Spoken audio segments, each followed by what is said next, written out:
బుద్ధి చెప్పేవాడు వృద్ధి నా మేలంటాడు వేమన. సమాజములో బుద్ధి చెప్పినటువంటి ప్రజాకవి వేమన. వృత్తి ధర్మాన్ని, గురుధర్మాన్ని మహోన్నతంగా వివరించారు వేమన. చాకికో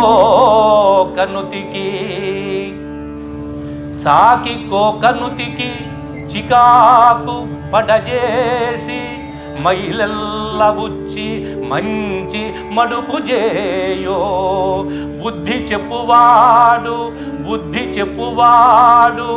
వృద్ధినా మేలయా.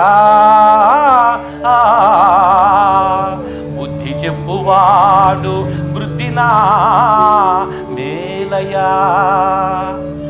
ఎంత అపురూపమైన సందేశాత్మకమైన భావాన్ని సమాజానికి చెప్తున్నారో చూడండి వేమన. ఇక్కడ సాకి వృత్తి ధర్మాన్ని చెప్పాడు, గురు ధర్మాన్ని చెప్తున్నాడు. మురికి పట్టినటువంటి యొక్క గుడ్డను చాకలి రాతిపైన నిష్కామ భావంతో కొడతాడు, అంటే దానిని మురికిపోవటానికి కొడతాడు. అలానే గురువుగారు కూడా తన విద్యార్థిని వివేకవంతునిగా, విజ్ఞానవంతునిగా తీర్చిదిద్దే ప్రయత్నములో దండనను విధించిన గురుభక్తితో మెలిగినటువంటి వారే పరిపూర్ణమైన విద్యను అభ్యసించగలరని సమాజానికి గురు శిష్యుల బంధాన్ని, వృత్తి ధర్మాన్ని చెప్పినటువంటి మహానుభావుడు వేమన. ఇలా అనేక పద్యభావాలు చెప్పాడు వేమన. మనము ఎంత ప్రతిరోజు గుర్తించుకోవాల్సినటువంటి ఒక గొప్ప సూక్తి.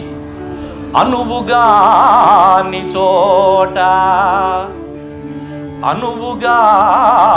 చోట అధికుల మనరాదు, కొంచెముండుటెల్ల కొదువ కాదు. కొండ అద్దమందు కొంచెమై ఉండదా, విశ్వదాభిరామ వినురవేమా.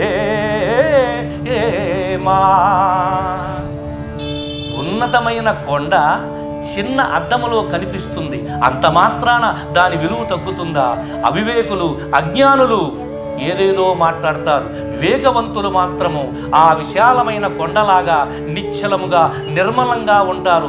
కనుకనే అనువుగాని చోట అధికుల మనరాదు అని ఒక సందేశాన్ని వేమన సమాజానికి అందించారు.